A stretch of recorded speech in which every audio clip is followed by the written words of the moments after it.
ایاک نعبد و ایاک نستعین۔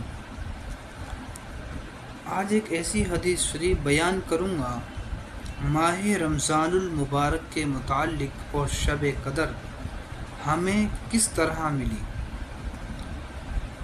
آقا علیہ الصلاۃ والسلام سے روایت کرتی ہیں اماں عائشہ صدیقہ رضی اللہ تعالی عنہا کہ آقا علیہ السلام رمضان المبارک کے اندر طاق راتوں میں جاگتے اور اپنے اہل و عیال کو بھی جگایا کرتے تھے۔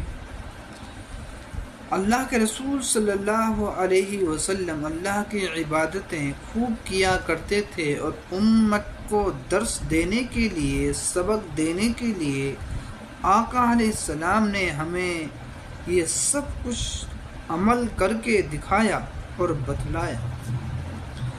آپ صلی اللہ علیہ وسلم سے بنی اسرائیل کا ایک شخص کا واقعہ سنایا کہ اس نے اللہ کی راہ میں 1000 سال تک جہاد کیا۔ آپ صلی اللہ علیہ وسلم بہت بے چین ہوئے، بہت بے قرار ہوئے۔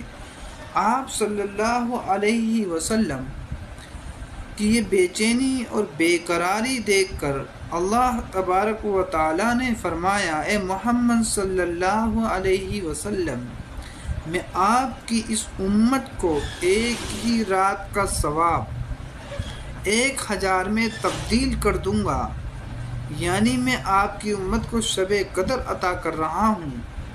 آقا علیہ الصلاۃ والسلام نے ہمارے لیے بے چین ہوئے، مگر کاش ہم کہاں عمل کرتے ہیں، روڈوں پر شور شرابہ کرتے ہیں، باہر بھیتر